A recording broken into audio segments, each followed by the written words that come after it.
Buenas noches a todos. A nombre de Sanofi le queremos agradecer al Colegio Mexicano de Ortopedia por permitirnos participar en esta sesión y queremos darles la bienvenida a los médicos que nos están acompañando en este evento de educación médica continua.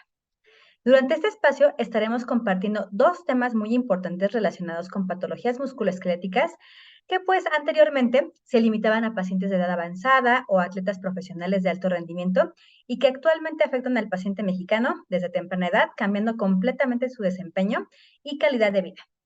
Nuestro objetivo es poder ampliar e integrar la comprensión de los principios científicos y clínicos de la traumatología y la ortopedia para prevenir y tratar desde un enfoque más amplio las patologías musculoesqueléticas. Nos gustaría agradecer a los profesores que nos acompañan el día de hoy, al doctor Martínez Guzmán y al doctor Mendoza Cosío, por impartir estas sesiones. Ellos son un grupo de especialistas dedicados a la atención al paciente, la investigación de vanguardia y la educación integral del médico mexicano. Estaremos llevando la sesión de preguntas y respuestas al finalizar las conferencias, pero les sugerimos que nos esperen hasta el final para podernos irlas compartiendo con nosotros. Nuevamente, bienvenidos y comenzamos con nuestro primer experto.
Hola, buenas noches. Saludo al Colegio Mexicano de Ortopedia y a cada uno de los ortopedistas y diferentes disciplinas relacionadas con el trabajo muscular y óseo y sobre todo articular.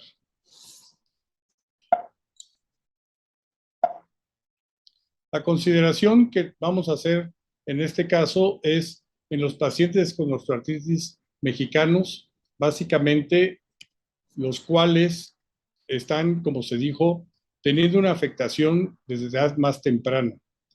Hace unos días fue importante la revelación que hizo la ONU con respecto de población que somos en el mundo y el lugar que ocupamos nosotros en México.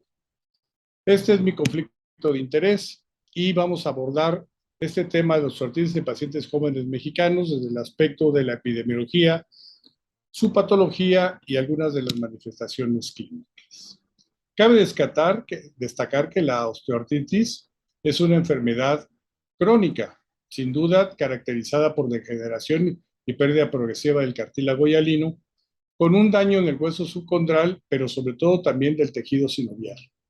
Hay que tener en cuenta consideraciones relacionadas con nuestra población objetivo, que en este caso es de mayores de 18 años, para tener un punto de partida, pero tomando en cuenta que estamos observándola en ambos sexos y con la condición de sospecha de osteoartritis determinada principalmente en la mano, de la cadera y la rodilla. Más adelante veremos por qué la importancia de estos tres segmentos.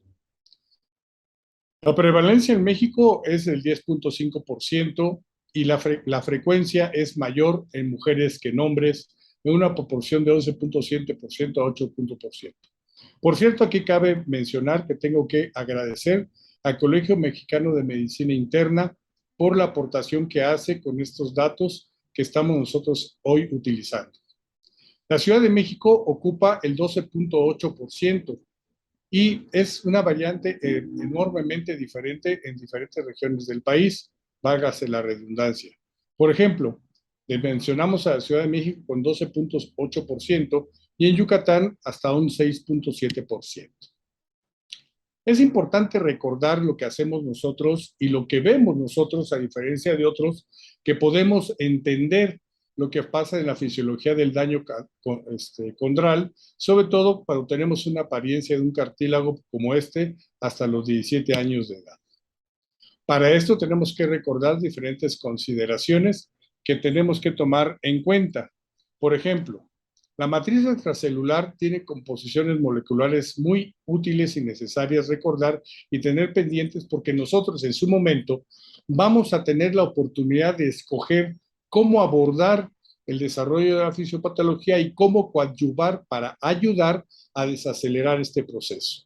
Tenemos que tomar en cuenta que son proteínas estructurales a base de colágeno, los proteoglicanos y sobre todo lo que es la participación de las proteínas especializadas.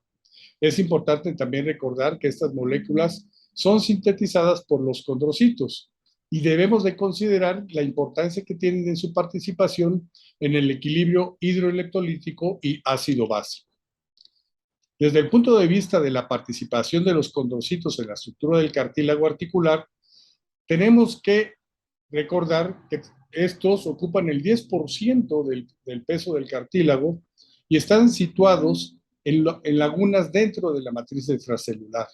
Son capaces de despolimerizarla y eliminarla, perdón por el trabalenguas, y para ensanchar estas lagunas. En este caso, el cartílago tiene participación importante, sobre todo porque conforman la parte acuosa estas moléculas de los proteoglicanos y los glucosaminoglicanos hasta un 90% del cartílago articular. El líquido sinovial, que tiene una participación fundamental, es un fluido viscoso que sobre todo se encuentra en las articulaciones sinoviales. La característica del punto de vista físico del ácido hialurónico es que es el glucosaminoglucano que no está sulfatado de la matriz extracelular y que, como consecuencia, tiene una participación importante en la responsabilidad de la elasticidad con el desarrollo y comportamiento celular, tomando en cuenta la presencia de parejas de azúcares, por ejemplo, la condición que tiene que ver los agregonucleanos y sobre todo su participación como dominio globular. Para esto tenemos que este estudio que nos hace un reporte especial que son características que nos ayudan como información en lo general a tomar decisiones, sobre todo cuando nosotros utilizamos herramientas farmacológicas para poder incidir en la desaceleración del cartílago articular. En este caso me refiero al ácido hialurónico en la articulación de la rodilla. Como podemos leer, desde el punto de vista de las características, es que tenemos una presencia de alrededor de 2.5 a 4 miligramos por centímetro cúbico de ácido hialurónico en el líquido sinovial de una rodilla de un adulto normal. También es importante recordar que el ácido hialurónico es producido por los sinoviocitos tipo B y sobre todo acaba con la duda de entender cuánto pesa el ácido hialurónico. El ácido hialurónico tiene un peso entre 5 y 7 millones de daltons. Estas consideraciones físicas que son comunes son importantes para lo que nosotros tenemos que tomar desde el punto de vista de la degradación del cartílago articular y su participación farmacológica o con materiales de curación. Hay que recordar entonces que un líquido sinovial joven saludable, desde el punto de vista físico, tiene un peso molecular medido en millones de daltons de 6 y solicitado a un módulo de fuerza G a 2.5 Hz, tiene una elasticidad de 117 pascales. ¿Qué importancia tiene? Porque hace la diferencia con el líquido sinovial osteoartrítico, así como la viscosidad solicitado a los mismos módulos G de 2.5 Hz y que nos da una respuesta de 45 pascales normal. Sin embargo, vemos nosotros la diferencia que hay entre un peso molecular con un paciente con una lesión osteoartrítica de 1.9 contra 6 en su peso molecular y la importancia que tiene la viscosidad desde el punto de vista del proceso que realiza como función en los pacientes jóvenes mexicanos. La función es una lubricación y sobre todo ayuda a los mecanismos de carga. Tenemos que tomar en cuenta que hay consideraciones en relación a la resistencia del cartílago que está condicionando factores que la disminuyen, pero también tenemos que tomar en cuenta factores que lo aumentan. Por ejemplo, ¿quiénes lo aumentan? La fibrilación del cartílago, que es una condición de alteración de la estructura normal y por lo tanto hay una condición consecuente de su función. También hay que tener en cuenta que estas condiciones de alteraciones en la función y cambios estructurales nos lleva a un desgaste que nosotros ya tenemos desde el punto de vista observado. De estos enunciados cabe destacar la tercera posible causa, que sea la inmovilización.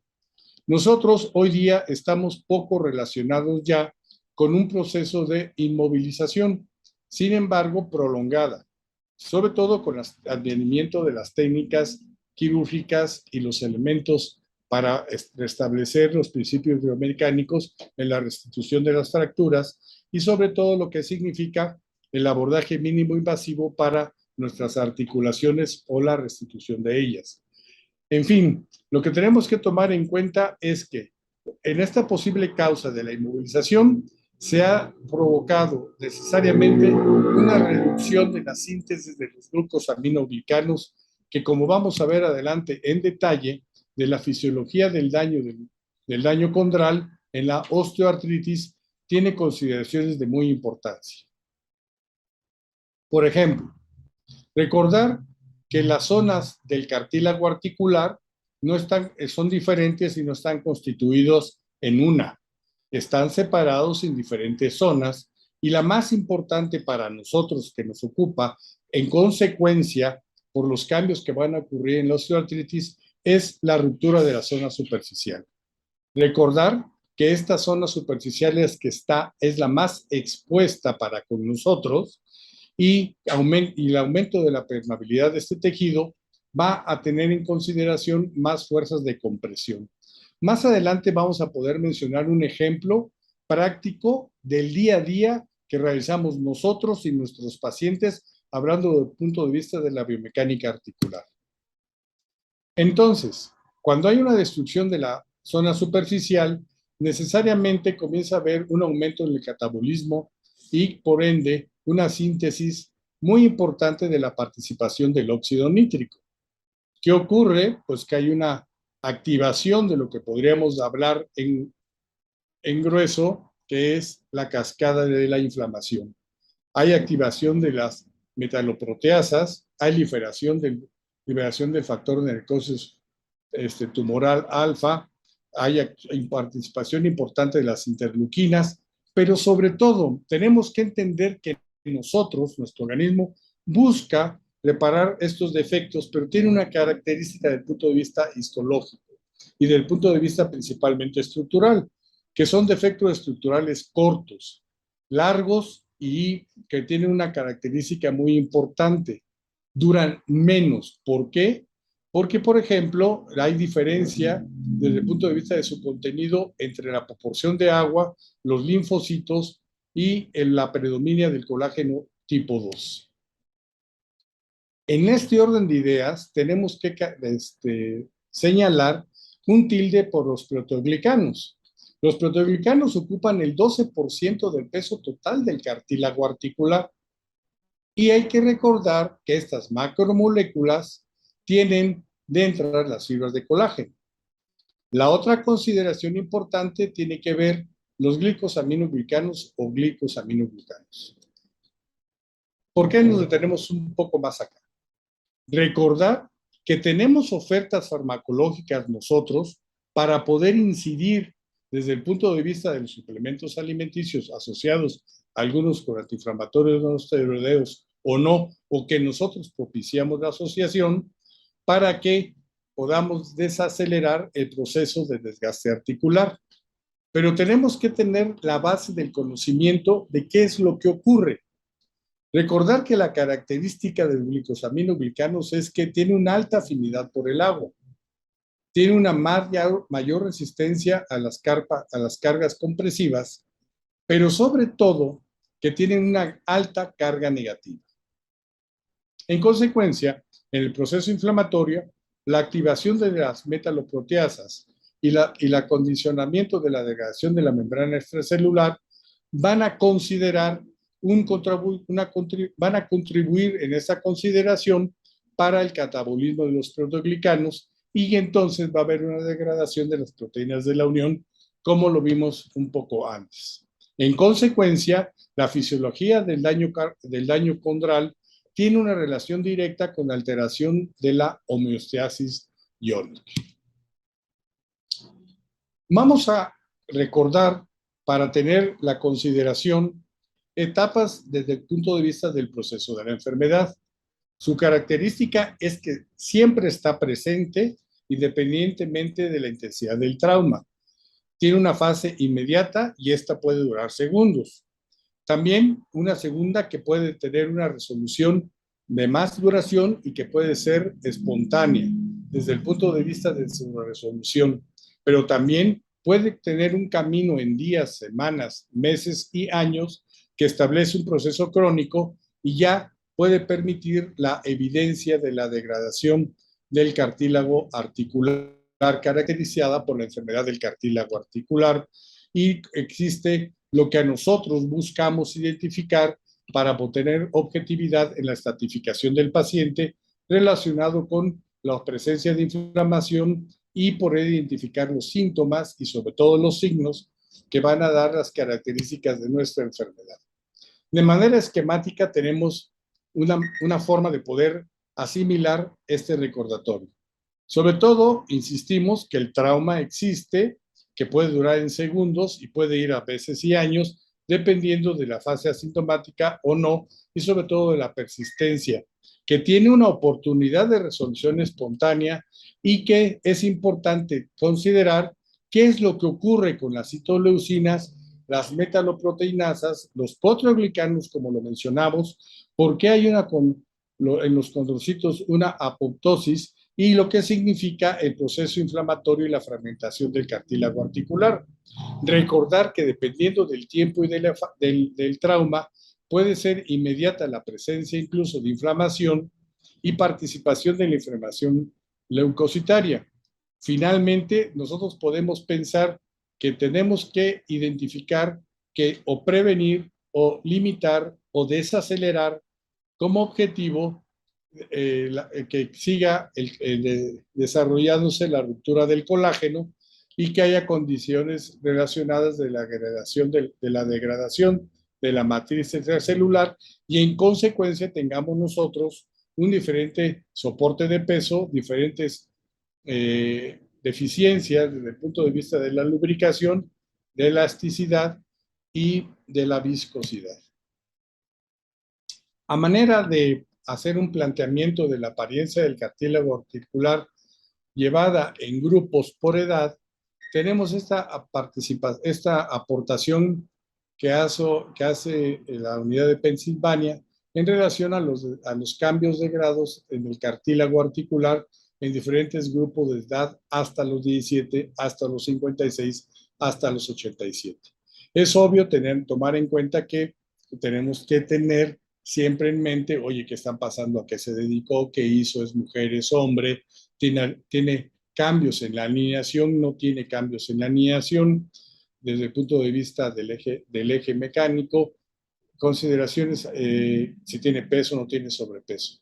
Para eso, más importante, más adelante vamos a tener la oportunidad de identificar algunas relaciones de esta manera de poder hacerlo tangible a través de estudios basados en la evidencia.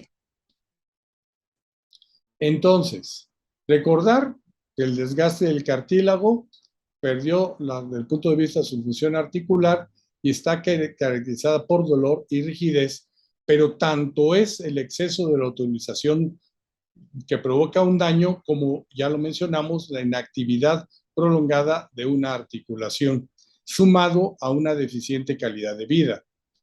Es, desde el punto de vista importante, hacer consideraciones relacionadas con las rodillas, las caderas, los dedos de las manos, los pies y, por ende, la columna vertebral. Cuando nosotros buscamos estratificar esta consideración en nuestros pacientes, pues ya tenemos una relación directa en la práctica, por ejemplo, con las mujeres. Aquí presentamos el caso de una femenina de 38 años con una actividad sedentaria, con un peso dentro de un índice de masa corporal con talla aceptable, pero que caracteriza por dolor, por rigidez y con una grado de incapacidad funcional. En consecuencia, nosotros lo más difícil que tenemos es objetivizar el dolor. Y entonces lo que hacemos nosotros es hacer uso de escalas para poder llevar a cabo, por ejemplo, mediciones y poder tener entendimiento de qué es lo que siente de dolor el paciente y qué es lo que nosotros interpretamos que siente el paciente de dolor. Hay ejercicios de consciente conciencia, por ejemplo, tenemos el índice de Lequesne, que su máximo negativo sería obtener 24 puntos a diferentes ítems que hacemos en relación de la articulación de la rodilla.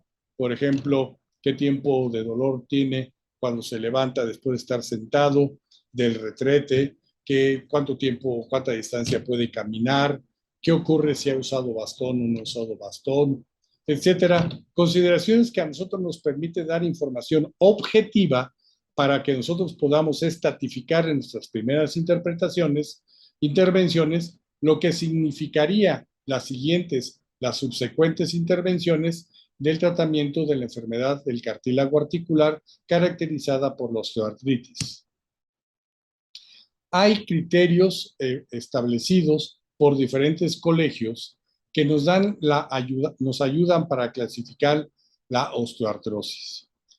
Generalmente se observa primero la articulación de la rodilla porque tiene una alta participación, sin embargo también porque desde el punto de vista clínico es una forma de poder nosotros abordarla. Tenemos también la articulación de la cadera, que tiene que ver en relaciones con las radiografías y los espacios articulares, y la presencia o no de diferentes consideraciones que se toman en cuenta entre el acetábulo y la cabeza femoral. Sin duda, la mano es una de las características principales de la rigidez y el dolor por las mañanas o a veces después de regresar a algunas actividades acompañados de pérdida de fuerza. Por eso, nosotros tenemos como consecuencia un objetivo específico para que a nosotros nos den, desde el punto de vista objetividad, de las respuestas a las preguntas clínicas que nosotros hacemos en la anamnesis para la consulta del paciente con proceso de osteoartritis. Con base en la clínica de laboratorio, tenemos en cuenta que la sensibilidad de estos es del 89% y tiene un grado de especificidad del 91%. Es importante aportación porque esto se establece que estos son criterios de clasificación y no necesariamente de diagnóstico. Como mencionaba, hay que tomar en cuenta factores de riesgo. El índice de masa corporal tiene un nivel de evidencia 2,2 cruces a partir cuando tiene 2,6%. Está demostrado que un paciente pierde 10 kilos de su peso corporal en un año y mejora su índice de masa corporal. En consecuencia, la sintomatología dolorosa, dependiendo de la etapa que encontremos nosotros clasificada, va a tener mejoría y disminución del dolor y va a tener una mejor calidad de vida. Pero también tenemos factores de progresión, como lo sabemos, la edad, el sexo, consideraciones de tipo metabólico y que tienen producción proinflamatorios desde el punto de vista sintético. Para esto está basado en la evidencia con 2 cruces. Ahora, aquí tenemos que tomar en cuenta algunas otras consideraciones relacionadas con los factores de riesgo de aparición. Por ejemplo, el daño articular tiene una enfermedad de depósito, tiene una importancia de un nivel de evidencia 2, y la mala alineación también la tiene en la osteoartritis, un nivel de evidencia 2 cruces. La exploración física es fundamental desde el punto de vista de la osteoartritis de la rodilla, porque nos permite ver sus capacidades de movimiento sin soslayar a la cadera y con algunas maniobras específicas. tenemos que considerar qué ocurre con la radiografía simple de la región afectada como un método básico para el diagnóstico y evaluación de la osteoartritis, con su nivel de evidencia y la participación que tiene la resonancia magnética como herramienta no invasiva en las etapas tempranas y tardías, porque nos ayuda a detectar grados desde el punto de vista de los cambios y sobre todo lo que detecta del daño del menisco en relación al cartílago con una especificidad del 84%, un nivel de evidencia 2 cruces. Recordar los 3 compartimientos principales que tienen que estudiar en proyecciones antero-posterior, axiales de la patela y lateral convencionales de la rodilla, y tomar en cuenta que la escala de Killing-Lawrence, que es un criterio radiológico de los estados de la osteoartritis, nos permite a nosotros identificar cambios en estos y son muy recorridos. Hoy día utilizamos la clasificación de ALBA porque nos da la oportunidad de utilizar las alineaciones al tener la variante del que el paciente se toma en la proyección antero-posterior de pie, con peso.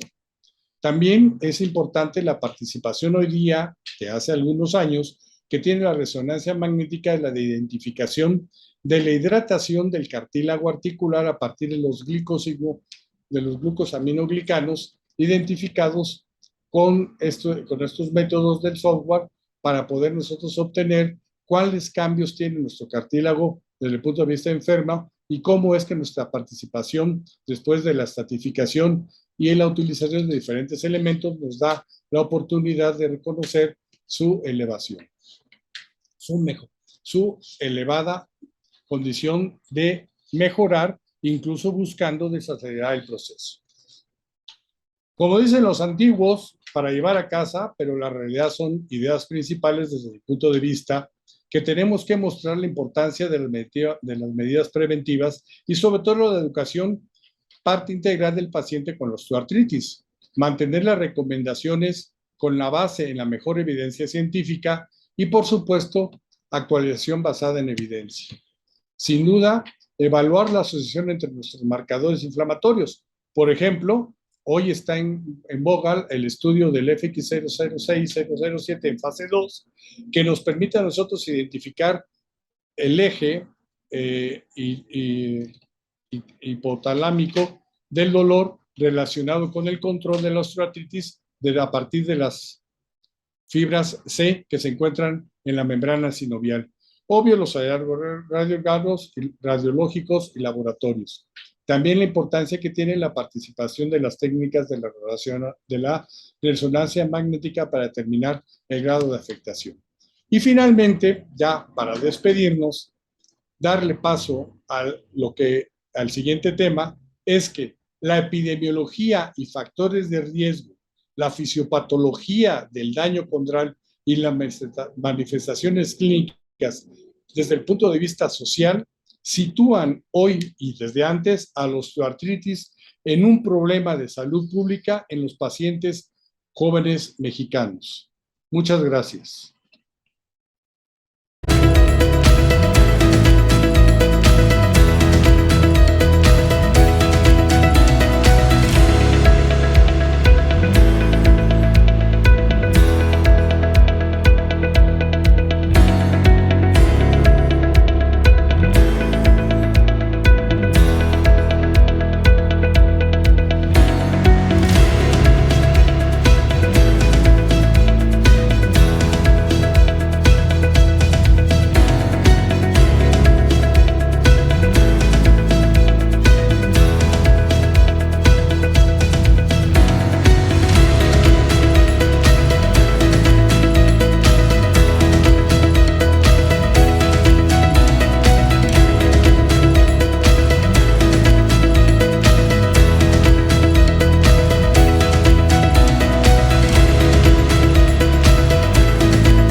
Hola, buenas noches. Bueno, primero que nada quiero agradecer al Colegio Mexicano de Ortopedia y Traumatología por brindarnos este espacio, a todos ustedes los presentes por su atención. Y el día de hoy, bueno, vamos a hablar de Helicard, un aliado en el tratamiento conservador de la osteoartritis. Yo soy el doctor Cristian Mendoza, soy especialista en medicina de rehabilitación. Y bueno, no tengo ningún conflicto de interés para brindarles esta plática.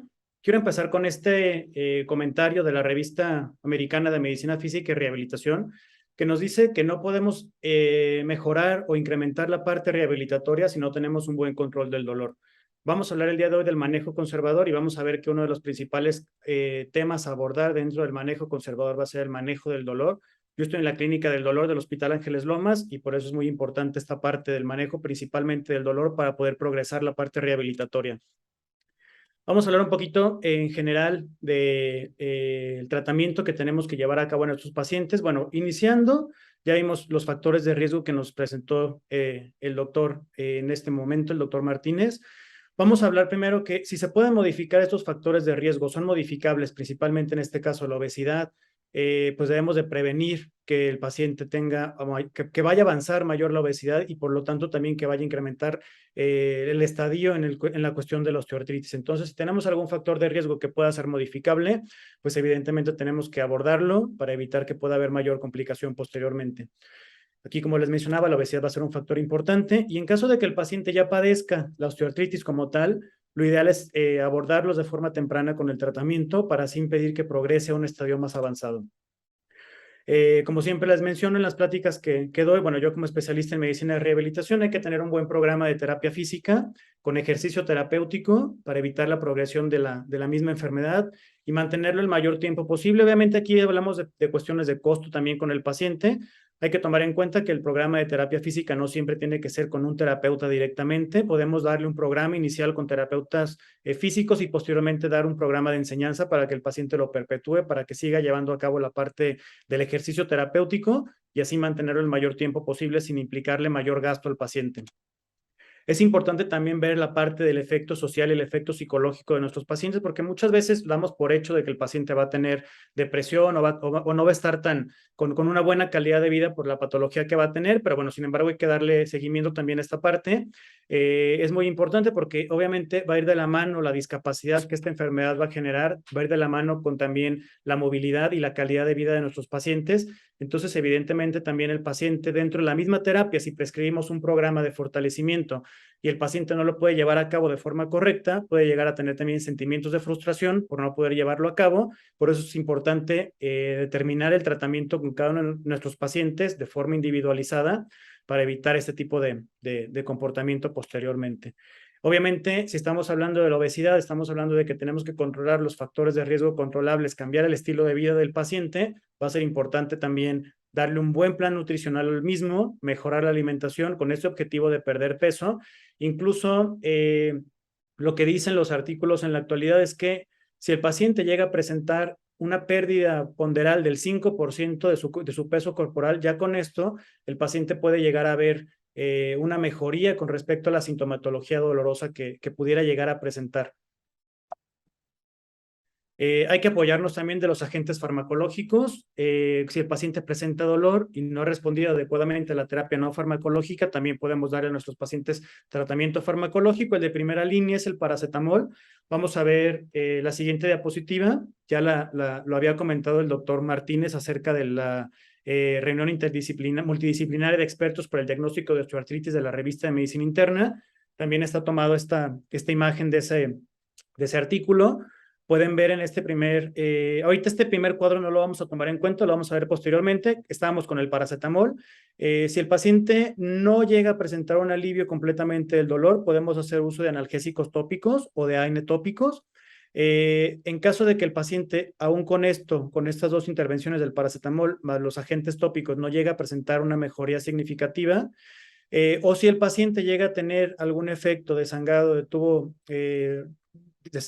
riesgo de sangrado tubo digestivo, podemos utilizar los AINE con inhibidores de la bomba de protones o los AINEs específicos COX-2 que nos van a evitar esta complicación. Si aún así el paciente no llega a presentar mejoría, podemos utilizar opioides que más adelante vamos a verlos, neuromoduladores, y si aún así el paciente no llega a presentar mejoría, pues ya en este caso veríamos la parte de intervencionismo. Quiero empezar con la parte de rehabilitación. Me regreso a la diapositiva pasada. Si se dan cuenta, la parte de rehabilitación está en todo momento. Como les explicaba, el tratamiento del ejercicio terapéutico va a estar presente en todo momento. Y pues les voy a hablar un poco de esto por mi especialidad. Si les interesa el artículo, aquí les pongo el código QR que lo pueden tomar foto y lo pueden descargar directamente. Vamos a empezar con este artículo de la revista de Osteoartritis y Cartílago. El objetivo era determinar si el incrementar la fuerza en la musculatura extensora de la rodilla con un programa de 12 semanas de fortalecimiento mejoraba el dolor y la funcionalidad en pacientes con osteoartritis de rodilla. Fue un estudio comparativo controlado, aleatorizado, en el cual, bueno, tuvimos un grupo de intervención que fue el grupo de ejercicios de fortalecimiento para la musculatura extensora de rodilla contra el grupo que no fue de intervención. En total se reclutaron 107 pacientes que terminaron únicamente 97 durante el seguimiento, con una edad promedio de 65.7 años, con osteoartritis moderada severa según la clasificación de Kellgren y Lawrence, grado 2, grado 3 y grado 4. La evaluación fue mediante un dinamómetro isocinético y aparte las escalas de WOMAC, la de Western Ontario y McMaster University con Osteoarthritis Index.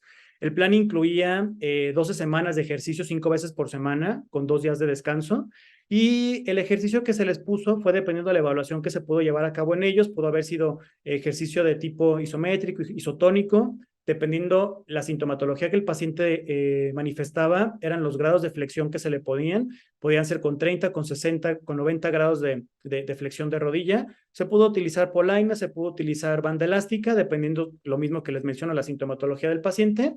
Y el resultado fue que al incrementar el 26% de la fuerza muscular, mejoraba hasta en un 38% el dolor y hasta en un 60% la funcionalidad. Obviamente esto medido con dinamometría, es un estudio objetivo, entonces pues vemos que el incrementar la fuerza muscular de este músculo tan importante que es el cuádriceps mejora significativamente el dolor y la funcionalidad de los pacientes. Este otro artículo de la revista de Annals of Physical Rehabilitation Medicine. De igual forma lo pueden descargar aquí en el código QR que aparece. El objetivo era realzar la importancia de la educación al paciente acerca de la actividad física y del ejercicio en el tratamiento de osteoartritis de cadera y de rodilla. Fue una revisión sistemática de la literatura mediante los buscadores de Cochrane, PubMed, Wiley Online Library. Se revisaron en total en total se revisaron 121 artículos, de los cuales únicamente se seleccionaron 3 estudios controlados aleatorizados y 8 guías de recomendaciones. La educación, el ejercicio y la pérdida de peso son los 3 pilares principales para el tratamiento no farmacológico de la osteoartritis en general, específicamente de cadera y de rodilla, pero en general para todo tipo de osteoartritis esto nos va a funcionar. Y la conclusión fue que la actividad física y el ejercicio con programas personalizados, o sea, no cualquier paciente va a tener acceso al mismo programa, no podemos darle un mix de ejercicio a todos los pacientes, hay que personalizar el ejercicio, hay que dosificarlo adecuadamente según las necesidades de cada uno de nuestros pacientes y esto va a jugar un rol crítico en el pronóstico de la enfermedad. Les traigo este cuadro que estaba justamente en este artículo. Podemos ver en esta primera parte el tipo de ejercicio que se podía llevar a cabo. Fue ejercicio de fortalecimiento, ejercicio de entrenamiento aeróbico, ejercicio de movilidad, ejercicio de estiramientos, de propiocepción, isométricos o de resistencia. Y con respecto a los cambios en la educación la educación hacia el paciente o los cambios en el estilo de vida, teníamos, bueno, principalmente que podía ser la pérdida de peso, la educación y la higiene articular, bueno, propiamente los cambios en el estilo de vida y cambios principalmente en los hábitos alimenticios de nuestros pacientes. Continuando con esta parte de la rehabilitación, ya para terminar con este artículo de rehabilitación, que de igual forma pueden descargar el código QR en este mismo, el objetivo era investigar la eficacia de los diferentes tipos de ejercicio, en este caso aeróbico, de mente y cuerpo, de fortalecimiento, flexibilidad, habilidad o mixto, para mejorar dolor, funcionalidad, desempeño y calidad de vida en los pacientes con osteoartritis de rodilla y de cadera. Se analizaron en total 103 estudios, de los cuales se obtuvieron 9,134 pacientes. La conclusión fue que los ejercicios aeróbicos fueron los mejores para el control del dolor y el rendimiento, y los ejercicios de mente y cuerpo, específicamente yoga y tai chi, fueron igual de efectivos para reducir dolor, pero mejores todavía para mejorar la funcionalidad. Y con respecto a la parte de fortalecimiento y los ejercicios de flexibilidad y habilidad, tuvieron una mejora moderada en general. Y ahora, la parte de los ejercicios mixtos resultaron ser los menos efectivos. Sin embargo, bueno, como les explicaba desde el artículo pasado, lo ideal para realizar con nuestros pacientes es personalizar nuestros programas de entrenamiento, personalizar y dosificar nuestro ejercicio para así obtener el mejor resultado con los mismos pacientes como tal. Continuando con la parte farmacológica, ya veíamos que si no existe 100% mejoría únicamente con el uso del paracetamol, podemos hacer uso de un AINE de tipo tópico, OARSI lo recomienda, EULAR la recomienda, la AAOS lo recomienda y el Colegio Americano de Reumatología también lo recomienda.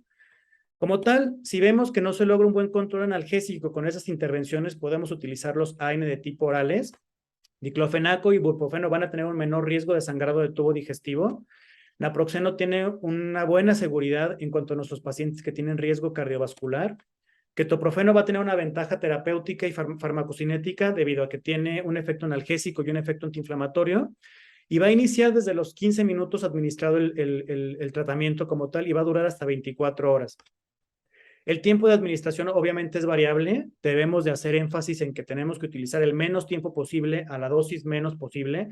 Sabemos que son tratamientos, específicamente los AINE, que no podemos darlos de forma crónica por la depuración que tienen a nivel renal y obviamente las complicaciones que pueden tener y el impacto que puede tener a largo plazo en nuestros pacientes cuando lo damos de forma crónica.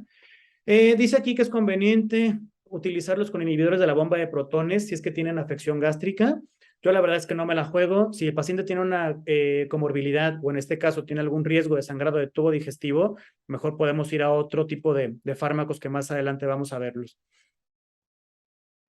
Si el paciente tiene riesgo de sangrado tubo digestivo alto y tiene bajo riesgo cardiovascular, justamente como les explicaba en la diapositiva pasada, podemos utilizar los COX-2 específicamente. Tampoco se tienen que prescribir de forma crónica.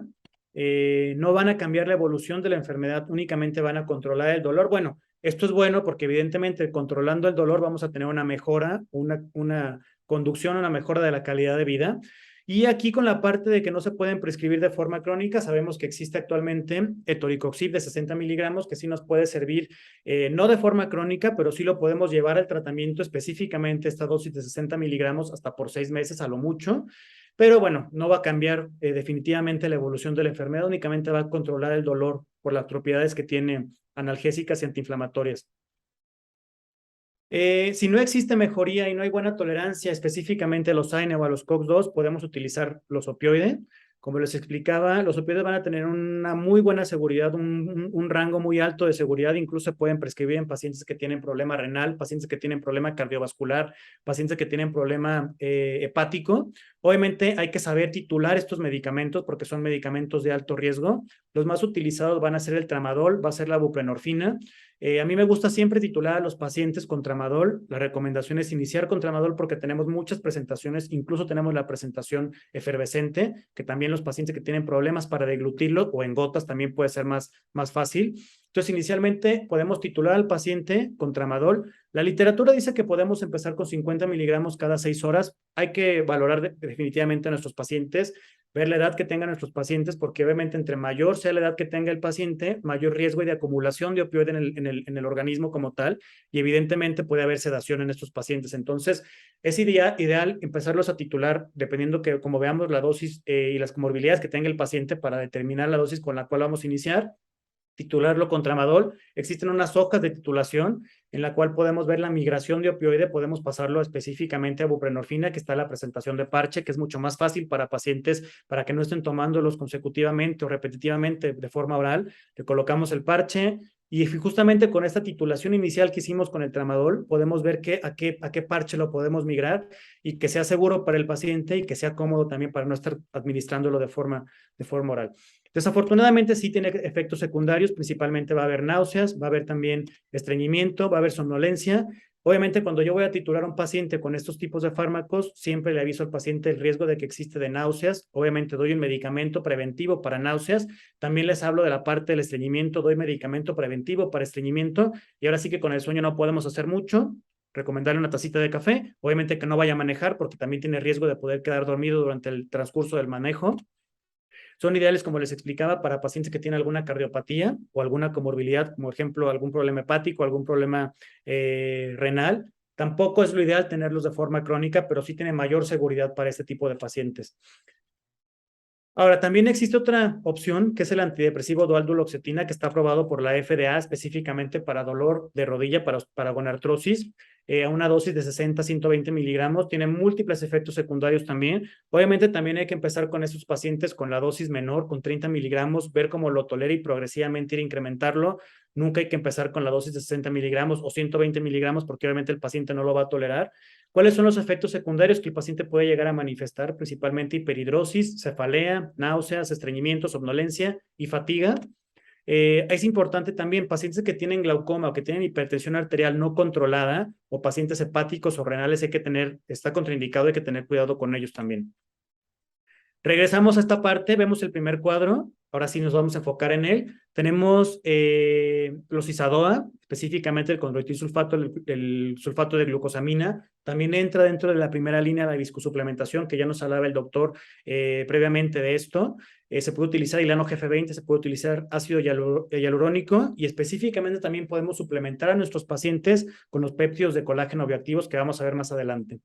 Entonces, como tal, la viscosuplementación, ya la conocen ustedes perfectamente, es muy seguro el hilano GF20, constituye un tratamiento seguro para osteoartritis específicamente de rodilla, incluso también de otras. Es una opción perfecta para pacientes que no han tenido una buena respuesta a lo que ya previamente les hablé, o que no toleran estas fármacos o tienen alguna contraindicación. Y como tal, bueno, los ISADOA lo vamos a dividir en dos, que van a ser SMOAD, que van a ser fármacos modificadores de los síntomas de la osteoartritis, y tenemos los fármacos modificadores de la enfermedad. Como tal, los fármacos modificadores de la enfermedad no tenemos en el mercado uno actualmente a la venta, están en proceso de investigación, porque dan mucho efecto secundario dentro de los estudios que se han realizado de investigación, específicamente rigidez, dolor articular, específicamente de hombros, de manos, y obviamente, pues, si el paciente va a tratarse para esto y le da más dolor, pues hasta el momento no existe un fármaco en esta clasificación que va a modificar la evolución de la enfermedad como tal. Han mostrado la posibilidad de retrasar el progreso de la enfermedad, ayudan a disminuir dolor, mejoran la funcionalidad específicamente en osteoartritis de rodilla y por consiguiente mejoran la calidad de vida. Aquí algo importante que les quiero mencionar, dentro de los de MOAD, que les digo que no existe en la actualidad uno a la venta como tal, los péptidos de colágeno bioactivos están candidatos a ser dentro de esta parte porque no generan, porque sí generan esta parte de la evolución, evitan que progrese la enfermedad. Les quiero hablar un poquito de los colágenos. Vamos a ver la clasificación según la hidrólisis. Tenemos el colágeno no desnaturalizado, que específicamente es el tipo 2. Este tiene un peso molecular de 300 kilodaltons. Tenemos las gelatinas de colágeno con un peso molecular de 20 a 90 kilodaltons. El colágeno hidrolizado con un peso molecular de 2 a 9 kilodaltons. Y específicamente los péptidos de colágeno bioactivos que van a tener un peso molecular de 3.5 kilodaltons. ¿Qué es Helicart? Bueno, la presentación es el título de la presentación. Helicart son péptidos de colágeno bioactivo. ¿Y qué son los péptidos de colágeno bioactivo como tal? Bueno, el péptido sabemos que va a ser una cadena de aminoácidos. El colágeno como tal va a ser la fuente de proteína o el recurso. Van a ser bioactivos porque van a tener un efecto directo sobre el metabolismo celular. Específicamente vamos a ver a qué tipo de células van a ayudar más adelante.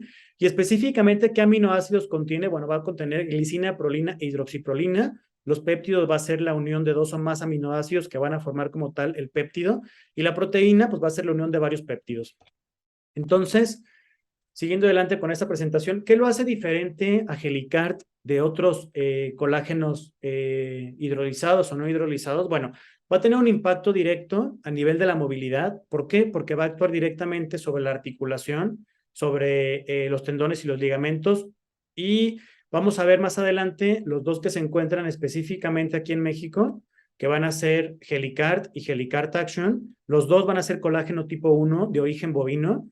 El Helicart Action va a tener un órgano blanco que va a ser el cartílago articular. El Helicart, perdón, convencional va a tener un órgano blanco que va a ser específicamente el cartílago articular. Tenemos además el Helicart Action, que su órgano blanco como tal va a ser la célula muscular.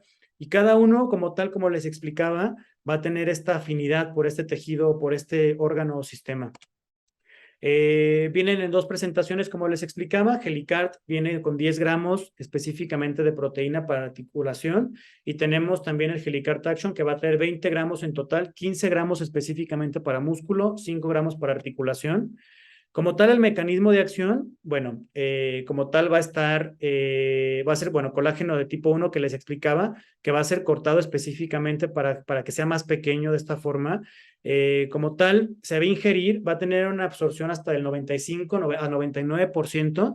Solamente el 10% va a quedar como péptido de colágeno bioactivo y el otro 90% va a quedar como aminoácido libre. Y esto como tal, las dos partes, los aminoácidos libres les explicaba que va a funcionar como materia prima para poder formar mayor cartílago y esto como tal va a formar la acumulación específicamente de cartílago.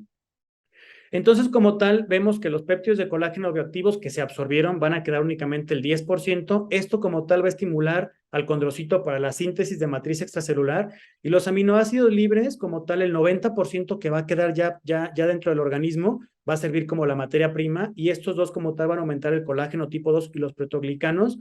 Y de esta forma también algo importante dentro de la patología o de la fisiopatología de la osteoartritis es que genera una respuesta inflamatoria sistémica, activa el sistema inmunológico innato, destruyendo de esta forma mayor condrocitos.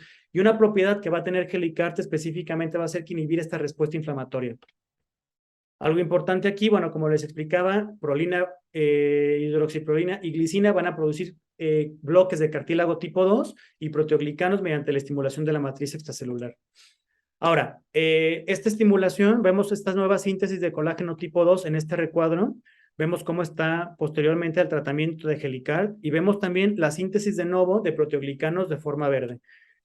Les traigo la biodisponibilidad, como les explicaba, va a ser hasta de un 99% por forma vía oral, el 10% se queda intacto, el 90% se queda como aminoácidos libres que van a servir como materia prima, se va a absorber mediante difusión simple, difusión facilitada, como transferencia del péptido transportador PEP1, y también les traigo evidencia de lo mismo, también lo pueden descargar en este código QR. Primero vamos a empezar este artículo que fue de la Penn State University en Estados Unidos.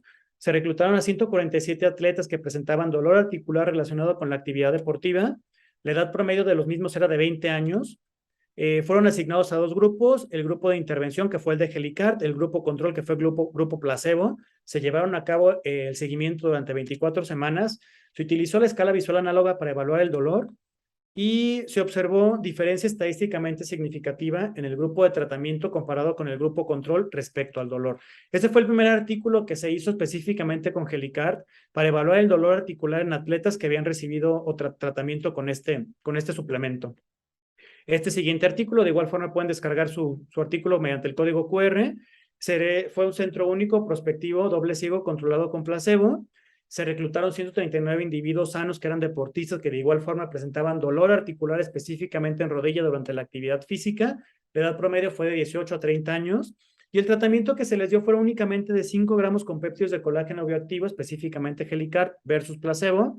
Y la duración fue de 12 semanas de intervención. El objetivo principal fue el cambio y la intensidad del dolor en la rodilla relacionado con la actividad física. Y aquí podemos ver la gráfica como hubo una reducción del 33% del dolor de rodilla tras el consumo de los 5 gramos de péptidos de colágeno bioactivo a las 12 semanas de la administración. Ahora, me van a decir, estos artículos son en pacientes jóvenes, son pacientes deportistas, son pacientes con una gonartrosis o sin gonartrosis incluso, únicamente con dolor articular. Bueno, les traigo este otro artículo que de igual forma pueden descargarlo.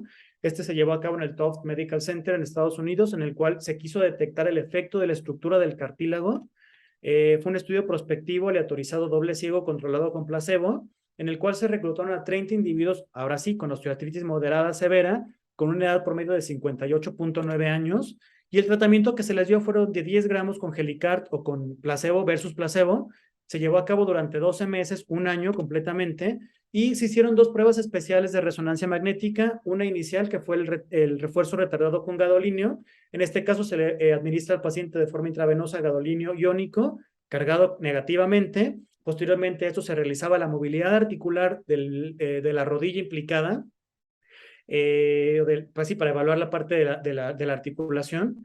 Y posteriormente, después de esto, el medio de contraste pasaba a la articulación y podíamos ver la cantidad de proteoglicanos a nivel articular. Entonces ya vemos que es un estudio objetivo que se realizó. Además hizo el mapa en T2. El mapa en T2 tiene relación con la cantidad de agua dentro del cartílago y tiene relación también con la edad y la degeneración sintomática del cartílago como tal.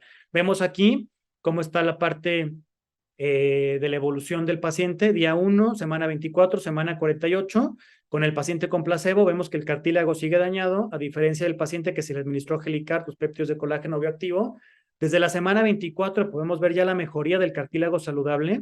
Esto fue mediante la técnica del refuerzo retardado con gadolinio.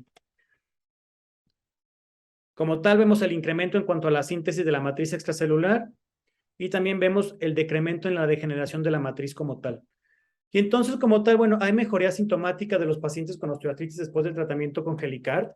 Tenemos 2.800 individuos documentados con artículos administrando Helicart o Helicart Action.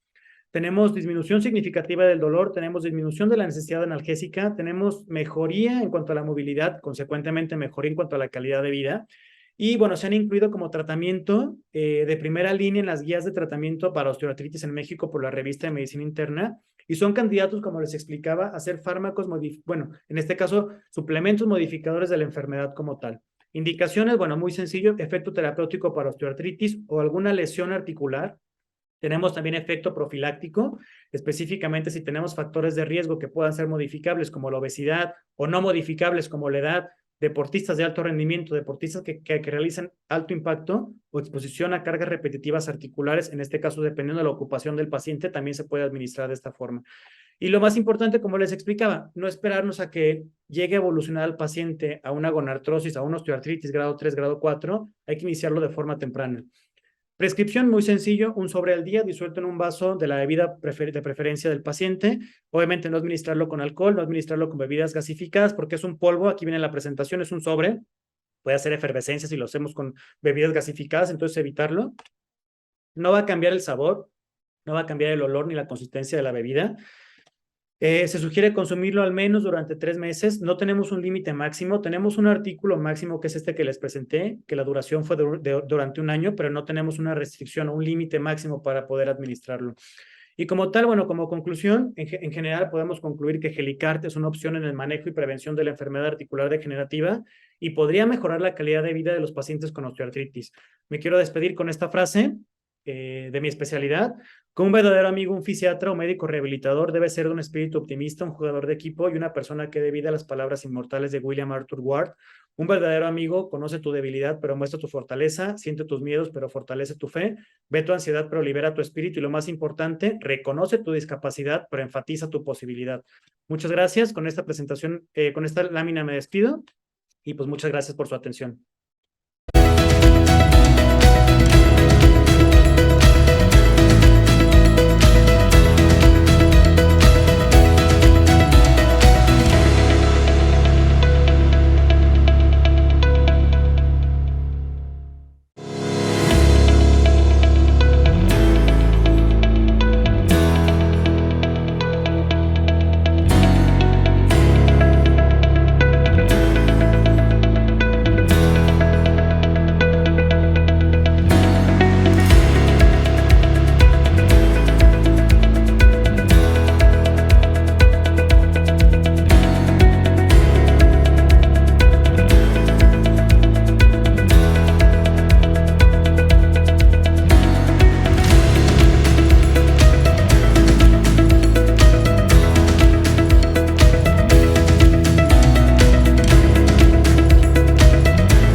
Muchísimas gracias, doctor Martínez Guzmán y doctor Mendoza Cosío.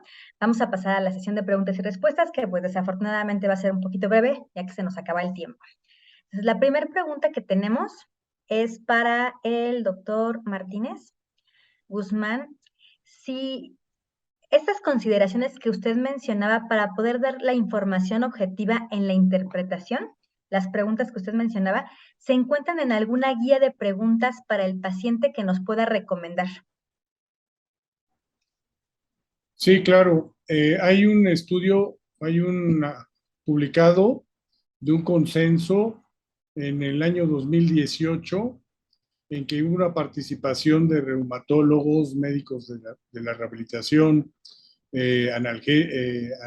anestesiólogos, ortopedistas, medicinas de deporte, etcétera, algólogos, en donde el Colegio Mexicano de Medicina Interna en el año 2018, junto con el Colegio Mexicano de Reumatología, hace mención al respecto. Este está disponible por vía electrónica y viene muy bien detallado toda la información relacionado a lo que nos hacen en el cuestionamiento en este momento. Le daría una respuesta bastante amplia y al mismo tiempo dirigida. Perfecto, doctor. Muchísimas gracias. La siguiente pregunta para el doctor Mendoza nos preguntan, bueno, por ahí ya lo comentó, es que son como dos preguntas en una. ¿Por cuánto tiempo se puede utilizar Helicart como máximo y si se puede prescribir con otros medicamentos o con analgésicos? Sí, mira, realmente no existe un tiempo máximo en el cual lo podamos administrar. Realmente lo podemos, pues, es un suplemento, lo podemos utilizar como una proteína del gym.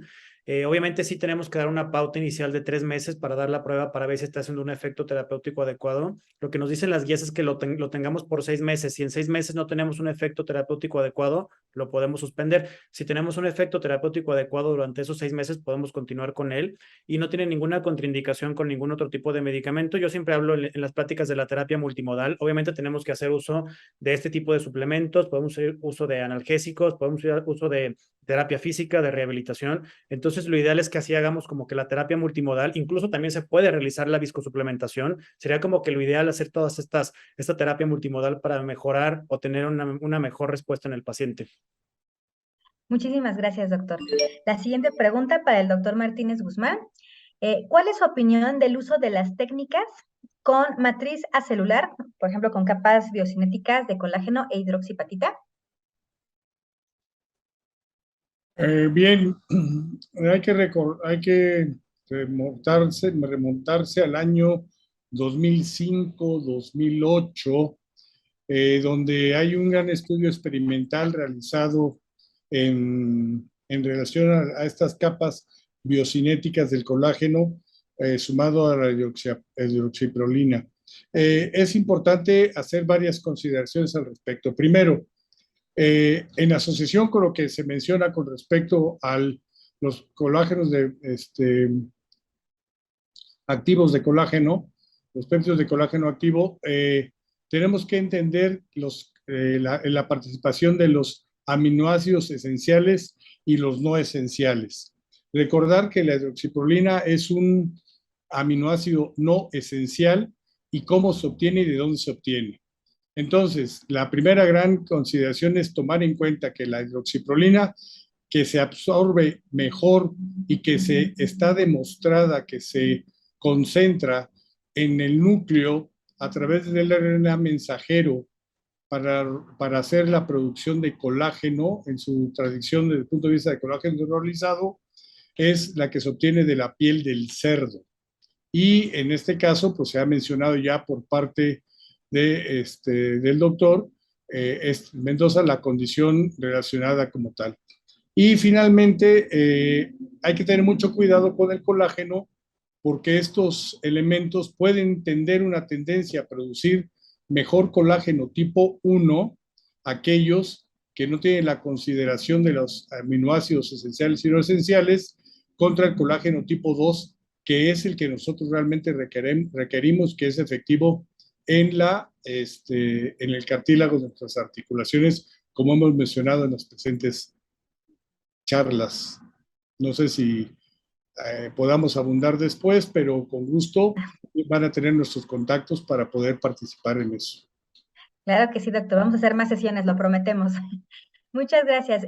Y doctor Cristian, nos preguntan que a partir de qué edad mínima se puede prescribir Helicart.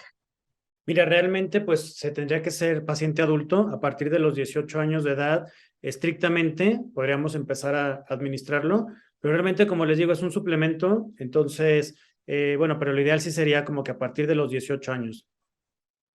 Ok, Si doctor, tenemos muchísimas un gracias. paciente, por ejemplo, que hace deporte y queremos prevenir esta parte, pues nos podría ayudar también desde esa edad. Algo importante que no mencioné porque no es el objetivo de esta plática es la parte de la sarcopenia. Para ese caso, lo ideal sería la prescripción del Helicart Action, que se va directamente, como sí les expliqué en la diapositiva, va directamente al órgano blanco, que sería el músculo.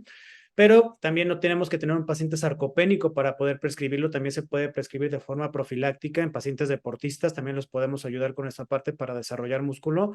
O paciente no deportista, pero que quiere empezar con un programa de fortalecimiento únicamente para mejorar calidad de vida, también lo podríamos ayudar con esta parte. Muchísimas gracias, doctor. De hecho, esa era la última pregunta que le iba a hacer. Listo, ya la tenemos. Y bueno, la última pregunta, doctor Martínez, si nos podría mencionar qué ocurre de forma habitual al bajar y subir escaleras en el desgaste del cartílago de la patela.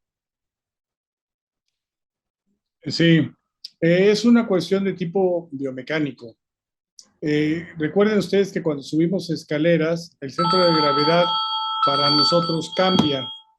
Esta condición hace que al cambiar el centro de gravedad, nosotros aventamos el cuerpo hacia adelante y de manera rápida el cartílago tiene una compresión contra el cartílago del fémur distal de aproximadamente 2 veces nuestro peso corporal. Pero cuando nosotros bajamos una escalera, tenemos un aumento de presión de hasta 7 veces nuestro peso corporal. Es decir, si yo peso 70 kilos, tengo de manera natural una presión de 490 kilos de peso. ¿A qué es a lo que vamos? Eso es lo que decíamos al principio del proceso natural del cartílago de la articulación. Está hecho para en segundos tener ese respuesto de trauma. El tema es lo que se traduce con las condiciones repetidas y las alteraciones que se van presentando conforme los eventos, los meses, los días y los años. Entonces, tiene una relación directa y sí puede ayudarnos a entender un poco más lo que es la afectación de manera natural del cartílago por uso de una articulación, como en este caso la patelofemoral. Excelente, doctor. Muchísimas gracias. Pues se nos ha acabado el tiempo. Entonces, vamos a hacer el cierre de la sesión. Le queremos agradecer a nuestros ponentes, el doctor Miguel Ángel Martínez Guzmán y al doctor Cristian Mendoza Cosío por su participación y principalmente agradecer el apoyo del Colegio Mexicano de Ortopedia y Traumatología por esta tan importante oportunidad para Sanofi de poder compartir experiencias y ampliar las opciones de tratamiento para nuestros pacientes mexicanos. Les agradecemos el habernos acompañado en este evento de Educación Médica Continua Virtual y esperamos que los conceptos que el doctor Mendoza y el doctor Martínez nos compartieron el día de hoy sean útiles en su práctica clínica diaria. Nuevamente, muchas gracias y muy buenas noches. Buenas noches a todos. Muchas gracias. Buenas noches.